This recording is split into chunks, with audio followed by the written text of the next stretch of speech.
சிவா சிவா திருச்சிற்றம்பலம் திருநேஸ்வரம்.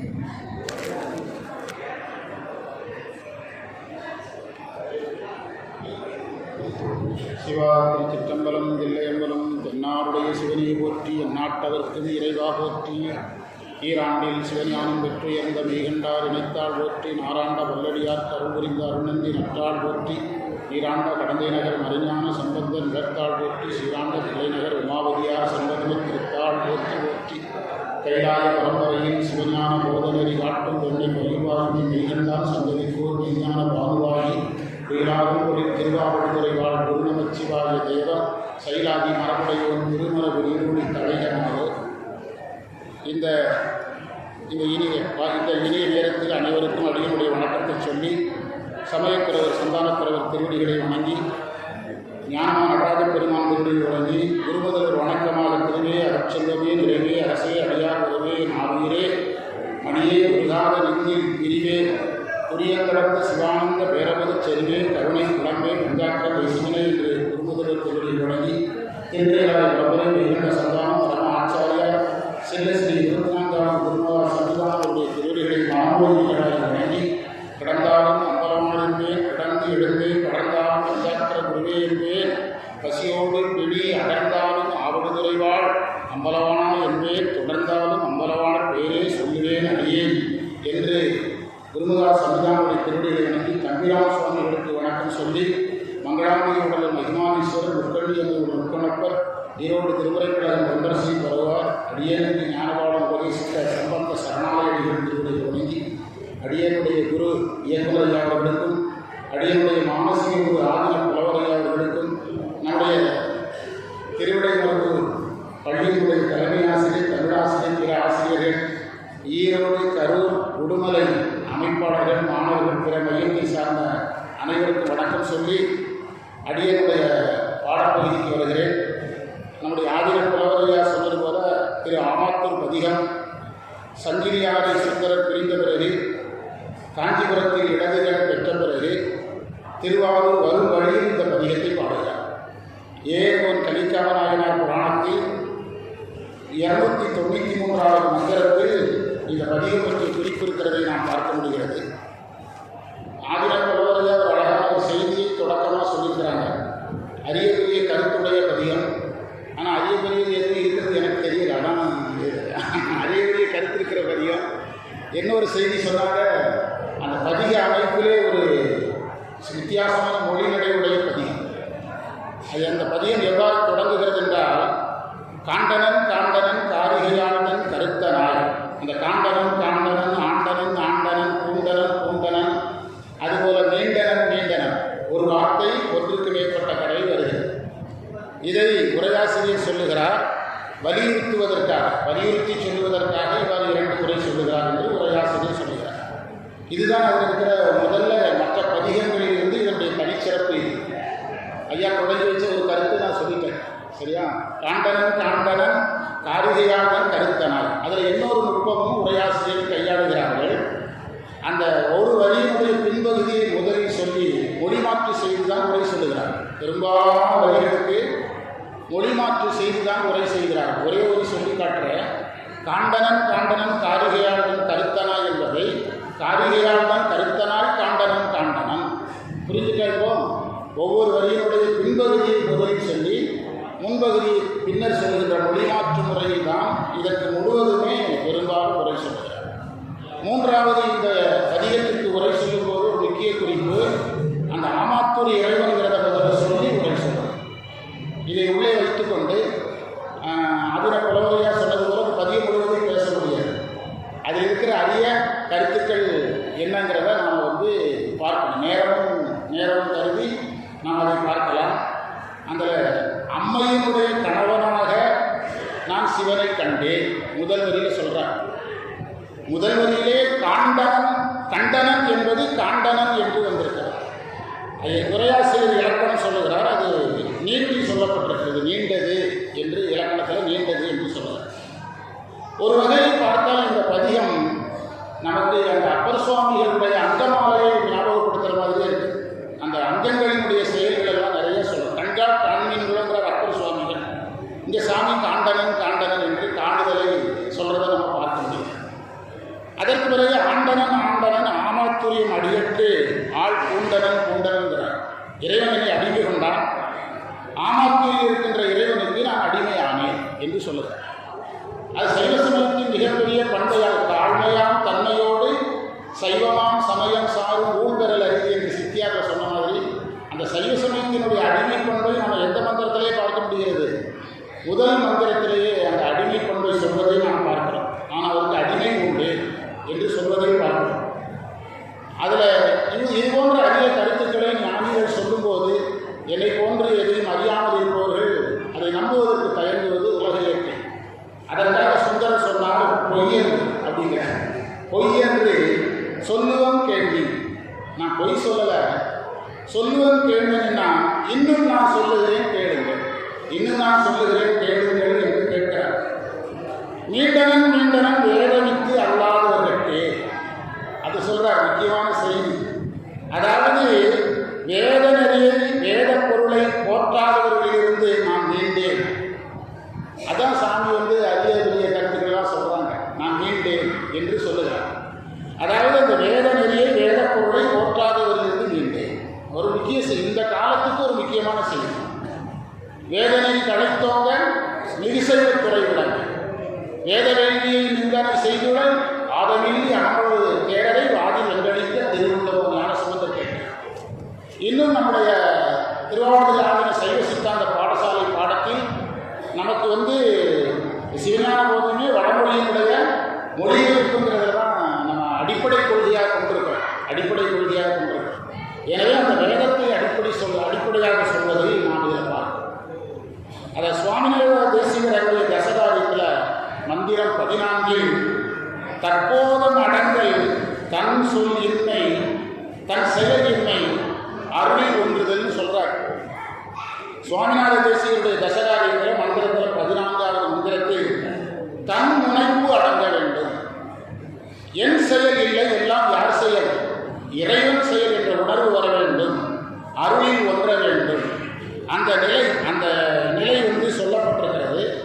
நான் அந்த மந்திரத்தை சொல்ல, மந்திரத்தில் இருக்கிற உரையை தான் சொல்கிறேன். நம்முடைய ஆதின புலவரைய உரையை தான் சொல்லியிருக்கிறேன். மந்திரத்தை சொல்கிறேன், உரையை தான் சொல்லியிருக்கிறேன். அங்கு சொல்லப்பட்ட அந்த அடிமை பண்பு, அதுபோல இறைவனை காணுதல், வேதத்தை புரிந்து கொள்ளாதவர்கள் ஏற்றுக்கொள்ளாதவர்களுக்கு விலகி இருக்கு என்ற அரிய கருத்துக்கள் இதில் சொல்லப்பட்டிருக்கிறதை நம்ம பார்க்கலாம். சரியா? அதனைத் தொடர்ந்து வரக்கூடிய மந்திரத்தில், அந்த மந்திரத்தின் 3வது வரியில் ஆடுவன் ஆடுவன் என்று ஒரு வார்த்தை இருக்கு. அந்த ஆடுவன் ஆடுவன் என்ற வார்த்தையை உரையாசிரியர்கள் அந்த மந்திரத்தினுடைய கடைசி பகுதிக்கு கொண்டு பொருள் கொள்கிறாங்க. ஐயா சொன்ன மாதிரி இது ஒரு வித்தியாசமான தமிழ் நடை. ரொம்ப ஆழ்ந்து விரும்பி படித்தா போதும், கஷ்டம்னு சொல்லுவாங்கல்ல, விரும்பி படிக்கணும். பாடுவன் பாடுவன், நான் தொடங்கும் போதே சொன்னேன், அங்கமாலையினுடைய ஒரு தாக்கத்தை நாம் இங்கே பார்க்க முடியும். அங்கமாலை வாயே வாழ்த்து கண்டா என்று சொல்லுவது போல இவர் பாடுவன் பாடல். இன்னும் இந்த பதியத்திற்குள் நாம் நுட்பமாக சென்று பார்த்தால் மனம் வாக்கு காயத்தால் செய்யக்கூடிய செயல்களை எல்லாம் இதில் விரித்து சொல்கிறோம்.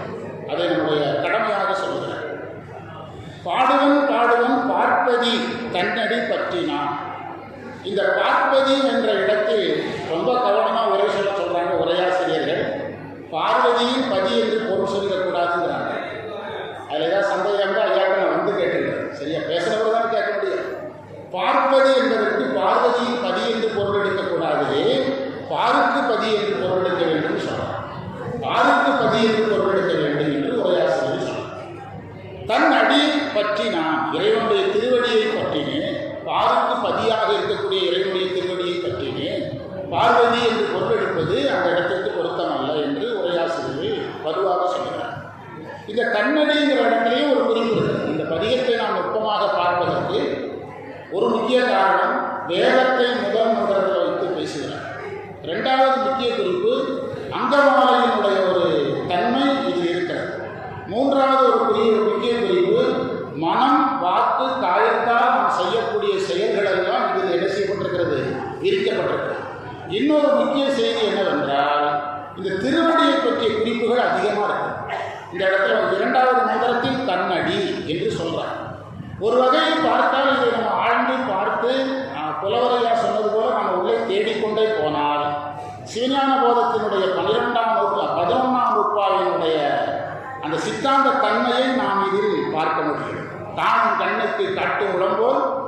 காண உள்ளத்தை கண்டு காட்டலின் அயரா அன்பின் அறங்களை செல்லுமே என்ற அந்த சித்தாந்த கோட்பாடு அதை திருமுறைக்குள் இருக்கிறதை நாம் பார்க்க முடிகிறது. தன்னடி பற்றி நான் தேடுவன் தேடி கண்டு கொண்டேன் எங்கே இருக்கிறது? அங்கமாலையில் இருக்கிறது. தேடுவன் என்று சொல்லுகிறார். பாடுவன் அங்கமாலையில் இருக்கிறது. தேடுவன் திண்ணன பற்றி செறிதர என்பதற்கு ஒன்றுதல் அல்லது அன்னித்தல் அல்லது சிவயோகம், அதே நெஞ்சை நினையா என்ற அந்த அங்கமாலையினுடைய தன்மை. இன்னொரு விதமாக சொன்னால் சைவ சமயத்தின் சாதனங்களாக சொல்லக்கூடிய நம்முடைய சரீரிய யோகம் ஞானம் சரியாதி 4 என்று பண்டார சாஸ்திர உரையில் ஐயா எழுதுவாங்க. சரியாதி 4 என்று எழுதுவாங்க. சரீரிய யோகம் ஞானத்தினுடைய படிநிலைகளை நாம் இந்த பதிகத்தில் பார்க்க முடியும். அதில் ஒன்றுதான் எனது செறிதறுதல் என்பது யோக நிலை, நெஞ்சை நிலையால் என்ற அந்த யோக நிலையை இதில் பார்க்க முடிகிறது. அடுத்து ஆடுவன் என்றதை கடைசியில் வைத்து பார்க்கணும்னு சொல்லியிருக்கிறோம். கூடுவன் குற்றம் அது அற்றது என்று குறிப்போடு. இந்த குறிப்போடு என்ற சொல்லுக்கு இறைவனுடைய அருள் குறிப்பின் வண்ணம் என் குற்றம் நீங்கியது. எனக்கு குற்றம் நீங்க வேண்டும் என்று இறைவன் நினைத்தால் குற்றம் நீங்கியது என்று சொல்வதை பார்க்கிறோம். இந்த கூடுவன் என்பது சூடுவன் பூங்கொன்றை சூடி சிவன் திறந்தோல் கூடுவன். மாணிக்கவாசகர் சொல்கிறார், அம்மானையில் சொல்லுகிறார். அம்மானையில் சொல்லுகிற அந்த திருமுறையினுடைய தன்மையை நம்ம இதில் காண முடியும்.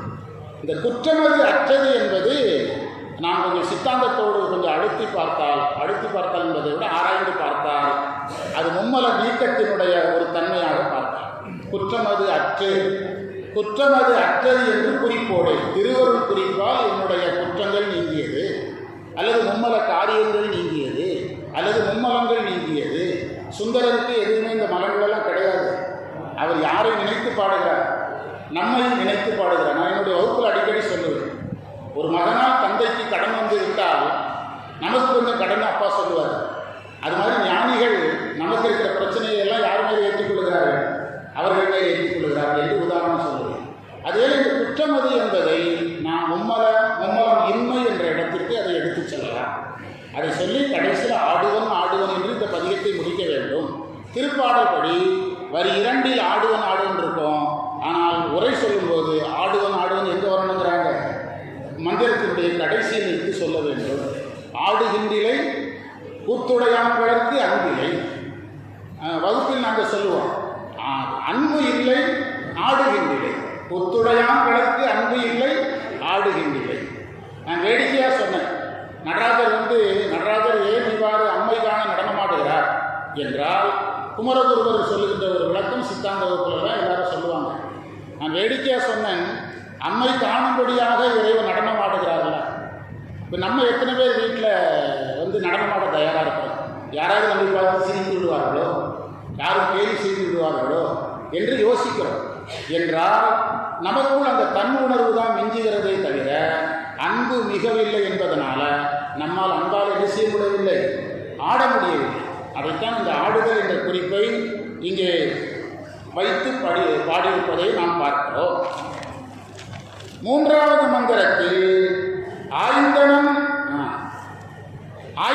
காய்ந்தனன் கண்ணலால் அன்று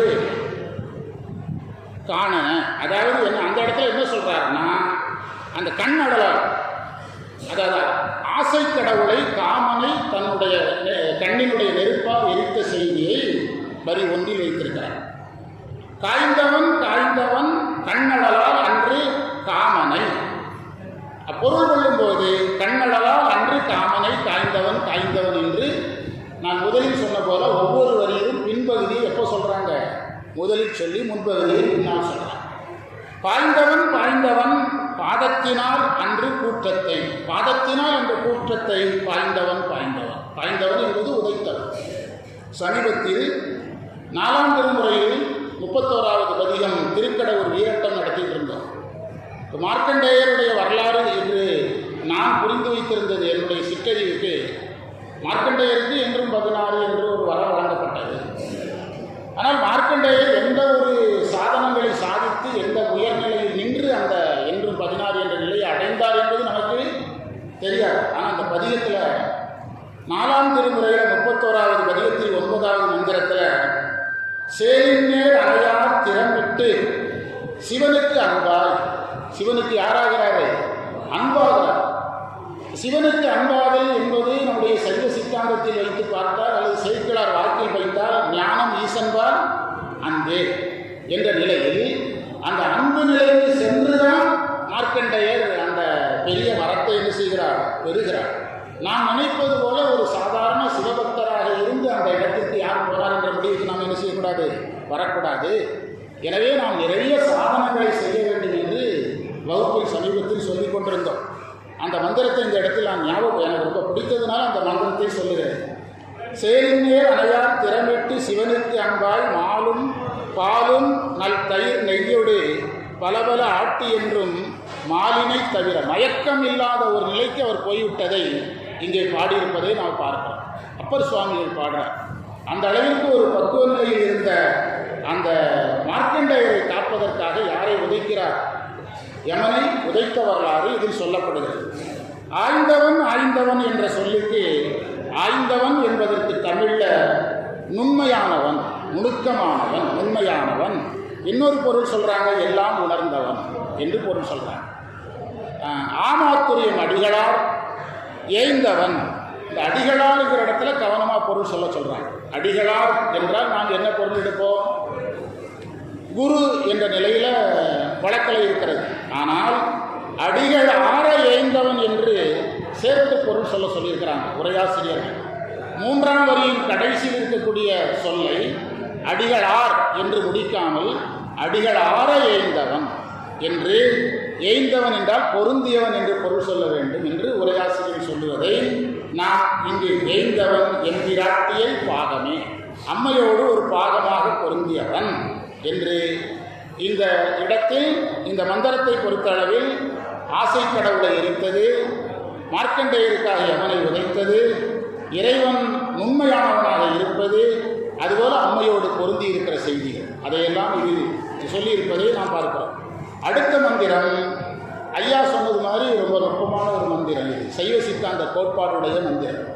ஓர்ந்தனன் ஓர்ந்தனன் உள்ளத்து உள்ளே நின்ற ஒன்பொருள். அதற்கு உரை சொல்லும்போது உள்ளத்தில் உள்ளே நின்ற ஒன்பொருள் ஓர்ந்தனன் ஓர்ந்தனன் என்று பொருள் சொல்கிறான். இந்த ஓர்ந்தனன் என்பதற்கு ஆராய்ந்து அறிந்தேன் என்று பொருள் எடுக்க வேண்டும். இந்த ஆராய்தல் என்பது இப்போ நம்முடைய திருவாவடுதுறை ஆகின சைவ சித்தாந்த நேர்முக பயிற்சி மையத்தில் இப்போதான் எங்களுக்கெல்லாம் நமக்கெல்லாம் நம்ம ஐயாவிட்ட பாடம் கேட்குற வாய்ப்பு கிடைக்கல. ஆதீன புலவர் ஐயா இடத்தில் வகுப்பு நடத்தும்போது தான் சந்தேகம் வருது. வெளிப்படையாக சொல்கிறேன், புரியுதா? சந்தேகம் வருகிறது. ஐயாட்ட பாடம் கேட்டிருந்தோம்னா அந்த சந்தேகங்கள்லாம் நமக்கு வந்திருக்காது. அப்போ இந்த மலர்தலை உலகில் மாயூர் துணிங்கிறது இப்போ சிற்றுரை நடத்திட்டு இருக்கோம் ஈரோட்டில். சிற்றுரை ஈரோடு மாணவர்கள் நிறைய உட்காந்துருக்காங்க மலர்தலை உலகிங்கிறதுல. அதில் சிற்றுரையில் மாதவ சிவஞான யோகிகளுடைய உரையில் நாடி கண்டு என்ற வார்த்தையில் நாடு என்பது ஆராய்ச்சியை குறிக்கிறது, கண்டு என்பது அனுபவத்தை குறிக்கிறது என்று மாதவ சிவஞான யோகிகள் எழுதும் பகுதியை நாம் நடத்தி கொண்டிருக்கிறோம். இந்த தேவாரத்தை படிக்கின்ற போது எனக்கு அது ஞாபகம் வந்தது. அப்போ ஐயா சொன்னது இது அரிய பெரிய கருத்துக்களை உடையது என்றார். அந்த ஒரு வரிக்கு நான் விடை சொன்னால் போதும். இந்த பதியத்தை நீங்களே புத்தகத்தில் கூட படிக்கலாம். ஆனால் அரிய பெரிய கருத்துங்கிறது இதுதான். இதில் இருக்கக்கூடிய அரிய பெரிய கருத்து ஆராய்தல் என்ற குறிப்பு இந்த பதிகத்தில் இருப்பதை பார்க்கிறோம். அதில் மாதவ சிவஞான யோகிகள் சிவஞான போதத்தினுடைய 1 முதல் 6 நூற்பாக்கள் ஆராயப்படுகிறது, 7 முதல் 12 அனுபவமாக இருக்கிறது. அதற்கு நம்முடைய முத்தியா பிள்ளை அவருடைய உரையெல்லாம் இப்போ தான் எடுத்து படித்து நடத்தி கொண்டிருக்கிறோம். அந்த அரிய கருத்து இதில் பொருத்தி பார்க்கும்படியாக இருக்கிறது. உள்ளத்தின் உள்ளே நின்ற ஒன்பொருள், அது ஒரு அரிய செய்தி. உள்ளத்தின் உள்ளே நின்ற ஒன்பொருள், ஒன் என்பது ஒளியை குறிக்கிறது. உள்ளத்திலே இருக்கின்ற ஒளியாக யார் இருக்கிறார்? இறைவன் இருக்கிறார். அந்த உள்ளத்தில் இருக்கின்ற ஒன்பொருளை நான் ஆராய்ந்தேன். அடுத்த வரியில் சொல்லுகிறார், சேர்ந்தனன் சேர்ந்தனன் ஆராய்ந்து இறைவனிடத்தில் சென்று சேர்ந்தேன் என்று பொருள் சொல்லிவிட்டு அதற்கு பிறகு வர்ற செய்தி அவருடைய அகச்சான்று, அவருடைய வரலாற்றுக்கான ஒரு அகச்சான்றாக இருக்கு. சுந்தரமூர்த்தி சுவாமியுடைய வாழ்க்கை வரலாற்றினுடைய ஒரு அகச்சான்றாக இருக்கிறார். சென்று திருவொற்றியூர் ஊர் புக்கு சார்ந்தனன் சார்ந்தனன் சங்கிலி மென்றோள் தடமுகை என்பது அவருடைய வாழ்க்கையில் நடந்த அந்த வரலாற்று அடிப்படையான ஒரு அகச்சான்றாக என்ன செய்து இருக்கிறது. திருவொற்றியூரில் அவருடைய வாழ்க்கையில் நடந்த சங்கிலியா பற்றிய வரலாற்றை இந்த தேவார பகுதி வைத்து பாடியிருக்கிறார். அதை இது நாம் பார்க்கிறோம். அதுபோல ஆர்ந்தனன் ஆர்ந்தனன் ஆமாத்தூர் ஐயன் அருளது, இவ்வாறு நான் நுகர்ந்ததற்கெல்லாம் காரணம் இறைவனுடைய அருளே ஆகும். இறைவனுடைய அருள்னால் தான் இவற்றையெல்லாம் நுகர்ந்தேன் என்று சொல்வதை நாம் இதில் பார்க்கிறோம். இந்த 4வது மந்திரத்தை பார்த்தால் ஆராய்தல் பேசப்படுகிறது, உள்ளத்திலே இருக்கிற ஒன்பொருள் பேசப்படுகிறது. அதுதான் நான் முதல்ல சொன்னேன். சரியை கிரியை யோகம் ஞானம் 4மே இதில் இருக்கிறது. இந்த பதிகத்தில் சரியை கிரியை யோகம் ஞானம், உள்ளத்து ஒன்பொருள்ங்கிறது எதன் குறிப்பாக இருக்கிறது? யோகத்தின் குறிப்பாக இருக்கிறது. அதே போல அந்த அகச்சான்றை சொல்லிவிட்டு இதையெல்லாம் நுகர்ந்தது இறைவன் அருளால் என்று சொல்லுகிறார். சுந்தரமூர்த்தி சுவாமியினுடைய வரலாற்றை நாம் பெரிய புராண அடிப்படையில் எடுத்து பார்த்தால் அவருடைய திருமணமே யாருடைய இறைவனே முன்னின்று என்ன செய்கிறார்? நடத்துகிறார். இறைவனுடைய அருளால் தான் அந்த திருமணம் நடக்கிறது. அவருக்கு இந்த அருள் கைகூடிய செய்தியெல்லாம் அந்த பதியத்தில் பதிந்திருப்பதை நாம் பார்க்கிறோம். மேலும் ஐயா சொன்ன அந்த சைவ சித்தாந்த நுட்பங்கள் இதற்குள் இருக்கிறது. எது ஓர்தனன்ங்கிற பகுதியில் இருப்பதை நாம் பார்க்கிறோம். சரியா? நேரம் கருதி நான் கொஞ்சம் வேகமாக சொல்கிறேன். திடீர்னு அதாவது நேரம் கருதி வேகமாக சொல்கிறேன். இந்த இடத்தில் நீங்கள் எல்லாருமே சைவ சித்தாந்தமும் திருமுறையும் முழுசாக தெரிஞ்சவங்க. நான் இங்கே பேசி தான் உங்களுக்கு திருமுறை தெரியணும்லாம் கிடையாது. நான் அந்த இடத்துல எந்த எண்ணத்தில் உட்கார்ந்துருக்கிறேன்னா, குருமகா சன்னிதானம் அவர்கள் நம்மளை இதில் உட்கார விட்டுருக்காங்க, அது போதும்னு நினச்சிட்டு. புரியுதா? குருமகா சன்னிதானம் அவருடைய அருள்னால நமக்கு இங்கு உட்காருவதற்கு ஒரு வாய்ப்பு கிடைத்ததே பெரிய விஷயம் என்று நான் அதை நினைத்து பேசிக்கொண்டேன். நாயேனையும் இங்கு ஒரு பொருளாக நயந்து நம்மை இங்கே அமர வைத்ததே ஒரு பெரிய வாய்ப்பு. புரியுதா? அந்த நேரத்தில் எனக்கு கிடைத்த நேரத்தை பயன்படுத்தி உங்களோடு என்னுடைய கருத்துக்களை பரிமாறுகிறேன். 5வது மந்திரத்தில் சொல்கிறாரு, வென்றவன் வென்றவன் வேள்வியில் விண்ணவர் தங்களை. வேள்வியில் விண்ணவர் தங்களை வென்றவன். இது நாம் திருவாசகத்தில் இந்த திருவுந்தியாரில் பார்த்தோம்னா இந்த பகுதியை பார்க்கலாம். திருவுந்தியாரில் அந்த வேள்வி அழிக்கப்பட்ட வரலாற்றை சொல்லும்போது மாணிக்கவாசகருடைய அந்த திருவுந்தியாருக்கு ஞான வெற்றின்னு தலைப்பு சொன்னாங்க. அதனால தான் நான் ஆரம்பத்திலிருந்தே சொல்லிக் கொண்டு வருகிறேன். இதற்குள் ஞானம் இருக்கிறது, சரியை இருக்கிறது, கிரியை இருக்கிறது, யோகம் இருக்கிறது என்று சொல்லிக் கொண்டு வருகிறேன். வென்றனன் வென்றனன் வேள்வியில் விண்ணவர் தங்களை என்றால் வேள்வியில் விண்ணவர் தங்களை வென்றவன் வென்றவன். சென்றவன் சென்றவன் இல்வலிக்கு என்று தெருவிடை. யாசகம், இறைவன் யாசகம் பெற்ற செய்தியை இது சொல்லுகிறான். அடுத்தது நின்றவன் என்றவன் நீதி நிறைந்தவர் தங்கள் வாழ். இது ரொம்ப முக்கியம். சைவ சமயத்தில் அதை முன்னால் ஒரு மந்திரத்துக்கு ஐயா சொன்ன ஒரு குறிப்பு எழுதியிருந்தேன். சரியை கிரியை யோகம் ஞானத்தில் நாம் நிற்கும்போது நாம் யாராக இருக்கிறோம்? சைவ சமயத்தில் நெறியில் நிற்பவராக இருக்கிறோம். நெறியறியேன் நின்னையே அறியேன், நின்னையே அறியும் அறியறி அறிவறி, நெறியெல்லாம் நெறிதன்னை நெறியாக நினைவேனேங்கிறார் மாணிக்கவாசகர். முத்தி நெறி அறியாத மூர்க்கரோடு முயல்வேனை பத்தி நெறி அறிவித்து வளவினைகள் வாருமன்னும் சித்தமரம் அறிவித்து சிவமாக்கி அணையாண்ட அத்தனை எனக்கு அருளியவாறு ஆறுவருவார் அச்சவை என்று சொல்லக்கூடியதெல்லாம் சைவ சமயத்தினுடைய நீதியாக போற்றப்படுகிறது. அதாவது அந்த மேன்மைகள் சைவ நீதி என்று சொல்லுகிறோம் அல்லவா? அந்த சைவ நீதி யாரிடத்தில் இருக்கிறதோ அந்த நீதி நிறைந்தவர் தங்கள் வாழ். நீதி யாரிடத்திலெல்லாம் நீதி நிறைந்திருக்கிறதோ அவர்களிடத்தில் இறைவன் இருக்கிறார். நின்றவன் என்பதற்கு சத்து பொருளாக நிலையான பொருளாக இருக்கிறார் என்று பொருள் சொல்லுகிறோம். அடுத்த வரி ரொம்ப நமக்கெல்லாம் உடனடியாக தேவை. சிலர் பதிகங்களை பழம்பெரும் பதிகமாக பார்க்க தான் ஆசைப்படுறாங்க. இது ஒரு பழம்பெரும் பதிகம் தான். என்ன சொல்கிறாருன்னா, அன்றவன் அன்றவன் அன்றவன் செய்யருள் ஆமாத்தூர் ஐயனே. என்ன அர்த்தம்னா, யார் ஒருவருக்கு அவர் அடைக்கலம் கொடுக்கிறாரோ அடைக்கலம் கொடுத்து அன்றே அருள் செய்கிறார். அன்றவன் அன்றவன் அருள் எப்போ செய்வார்? அன்றே செய்வார் என்று சொல்லுகிறார். அதாவது சிவ வழிபாட்டினுடைய பலனை நாம் எப்போ அனுபவிக்கலாங்கிறாரு? அன்னைக்கே அனுபவிக்கலாம். இன்றைக்கு ஒரு கோயில் யாத்திரை போயிருந்தோம். நாங்கள் திருமணத்திற்கு பட்டம் வாங்க வரும்போது தான் அந்த பகுதிகளுக்கெல்லாம் எங்களால் வர முடியுது. நீங்கள்லாம் எத்தனை பிறவி செய்த புண்ணியமோ இங்கே இருக்கிறீங்க. நாங்கள்லாம் இதுக்கு ஒரு 6 மாதம் திட்டம் போட்டு வண்டி எடுத்து அங்கேருந்து வர வேண்டியிருக்கு. கரூர்லேருந்து சங்கரநாராயணன் ஐயா, அதுபோல் நம்முடைய வெங்கடாசல் ஐயா அவங்கெல்லாம் அங்கேருந்து பிளான் போட்டு நாங்கள் அப்படி வரும்போது 10 கோயில் பார்த்தோம் ஐயா. நிறைவாக பார்த்த கோயில் சொன்னவாறு அருள் செய்யக்கூடிய இறைவன் அந்த கோயிலுக்கு போயிட்டு வந்தோம். அப்போ அந்த இறைவன் வந்து சொன்ன மாதிரியே நமக்கு அருள் செய்கிறார். எந்த ஊருங்கய்யா? குத்தால். குத்தால் ஐயா, குத்தால். அவர் சொன்னவாறு அருள் செய்வதைத்தான் இது வந்து அன்றவன் அன்றைக்கே அருள் செய்கின்ற இறைவனுக்கு என்ன பேர்? அன்றவன் அப்படின்னார். அப்படி வித்தியாசமான செய்தியை பார்க்கிறோம். அறிவாள் தாய நாயனாருக்கு அருள் செய்ய வேண்டும். எங்கிருந்தே வந்தார்?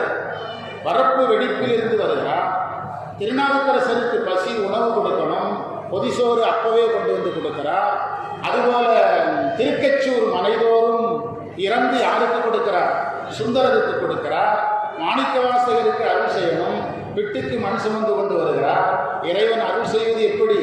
அப்பவே அன்றைக்கே அருள் செய்வார்ங்கிறது ஒரு அரிய வரி. அதை இதில் நாம் பார்க்க முடிகிறது. அடுத்து மந்திரம் 6வது மந்திரத்தில் காண்டனன் காண்டனன், அந்த காண்டனன் என்பதைத்தான் நம்ம கண்கால் காண்கின்றோ என்று பாடும். இந்த காண்டனன் என்பதை நம்ம சைவ சித்தாந்தமாக பார்த்தோம்னா அதே 11ஆம் நூற்றாண்டில் தான் போயிருக்கோம். காணும் கண்ணுக்கு காட்டு உழம்போல் காண உள்ளத்தை கண்டு காட்டிலின் அயரா அன்பின் அரண்களை செல்லினே. ஒரு வகையில் இந்த பதிகம் சிவஞான போதத்தோடு நேரடியாக பொருந்தி வரக்கூடிய ஒரு பதிகம். காண்டனன் காண்டற்கரிய கடவுள், அதாவது அன்புடையவர்களுக்கு எளியவனாகவும் அன்புடையவருக்கு அரியவனாகவும் இருக்கக்கூடிய இறைவனை நான் கண்டேன், இறைவனுடைய அருளால் கண்டேன் என்று சொல்வதை பார்க்கிறோம். நீண்டவன் நாரணன் நான்முகன் தேடவே. அன்பிலாருக்கு அரியன், அன்புடையவருக்கு எளியங்கிறது அடுத்த வரையிலே சொல்லி காட்டுட்டார். நாரணனுக்கும் அயனுக்கும் அரியவன் சொல்லிட்டார். அவர்கள் மாணிக்கவாசகர் சொன்னது போல ஆங்காரம் தவிரார்கான் சாளரும், ஆங்காரத்தில் தேடினார்கள், பதைப்பில் தேடினார்கள். ஆனால் இது எதுவும் இல்லாத நிலையில் இருக்கின்றவர்களுக்கு இறைவன் வெளிப்படுது. மாணிக்கவாசகர் சொன்னார், வாழ்த்துவதும் வானவர்கள் தாம் வாழ்வான், தம்மையெல்லாம் தொழ வேண்டி. ஆனால் மாணிக்கவாசகர் தான் தொழுதற்கு என்ன காரணம் சொல்றாரு? வாழ்த்த பிறப்பு அறுத்திடுவான் யானும் உண்மை பரவுவனை. தேவர்கள் வணங்குவதற்கும் நாம் சிவபெருமானை வணங்குவதற்கு என்ன வேறுபாடு என்றால், தேவர்கள் அவருடைய சுயநலத்துக்காக வணங்குகிறார்கள், நான் வணங்குறது எதுக்காகனா என்னுடைய பிறவி போறதுக்காக வணங்குகிறோம் அப்படின்னு சொல்லுகின்ற அந்த இடம். அதைத்தான் முதல் வரியில் மானிடருடைய வழிபாட்டை சொல்லி அது சிறந்தது என்று சொல்லி, 2வது வரியில் அயன்மால் வழிபாட்டில் அவர்களுக்கு எட்டாதவனாக இருந்த செய்தியை பதிவு செய்வதை நாம் பார்க்கிறோம். ஆண்டவன் ஆமாத்தூர் எனையும் பூண்டனம், இறைவன் என்னை அடிமையாக கொண்டான்.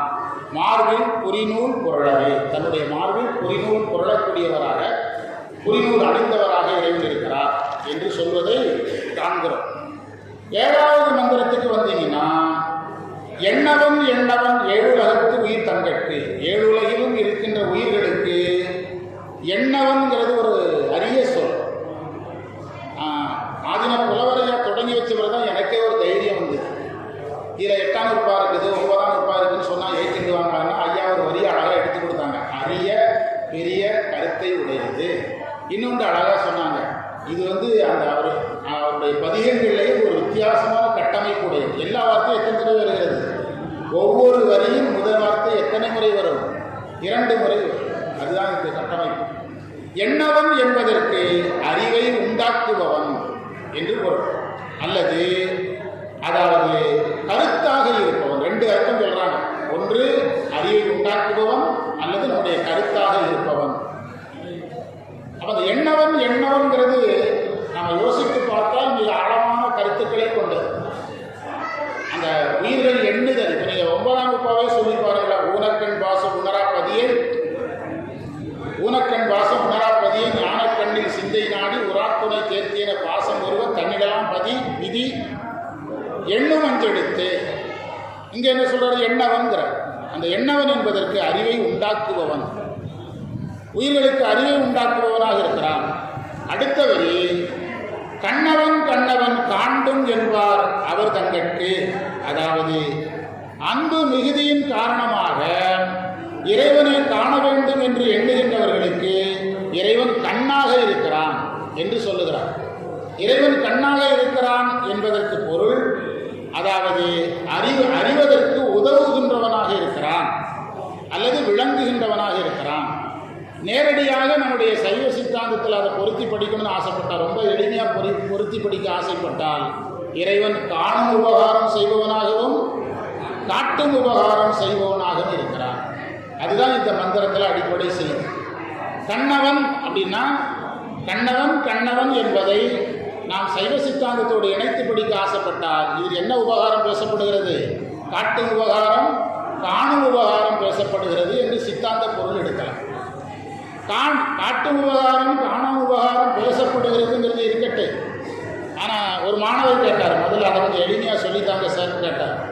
இறைவன் நமக்கு அறிவை தந்தால் அது காட்டும் உபகாரம்.